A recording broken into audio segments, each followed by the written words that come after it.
लो जी दोस्तों, gas paper आ गया कि फाइनल शाट गैस पेपर 81 ਆਕੜਾ ਗੁਟਕਾ ਬੰਦ ਆ। ਐਸੀ ਨੰਬਰ ਹੈ, ਨੰਬਰਾਂ ਦੇ ਵਿੱਚੋਂ ਨੰਬਰ ਕੱਢ ਕੇ ਤੇ ਇਹ ਜਿਹੜੇ ਹੈ ਗੈਸ ਪੇਪਰ ਬਣਾਇਆ ਗਿਆ ਹੈ। ਅਗਰ ਕਿਸੇ ਦੋਸਤ ਨੇ, ਜਿਹੜੇ ਵੀ ਦੋਸਤ ਜਿਹੜੇ ਕਿ ਨੰਬਰ ਮੈਚ ਕਰਦੇ ਨੇ, ਉਹਨਾਂ ਵਾਸਤੇ ਇਹ ਟੋਟਲ ਅਸੀਂ ਸਾਰਾ ਪ੍ਰੋਸੀਜਰ ਕਰਕੇ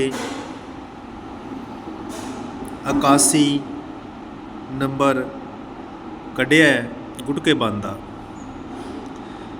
ਅਤੇ ਜਿਨ੍ਹਾਂ ਵੀ ਲੋਕਾਂ ਦਾ ਫਿੰਗਰਾਂ ਦੇ ਵਿੱਚ ਆਕੜਾ ਮੈਚ ਹੈਗਾ, ਉਹ ਇਹਨੂੰ ਪਲੇ ਕਰ ਲੈਣ, ਖੇਡ ਲੈਣ। ਅਤੇ ਇਹ ਫਾਈਨਲ ਸ਼ਾਟ ਸਾਡੇ ਵੱਲੋਂ ਅਸੀਂ ਤੁਹਾਨੂੰ ਦੇ ਦਿੱਤਾ ਹੈ।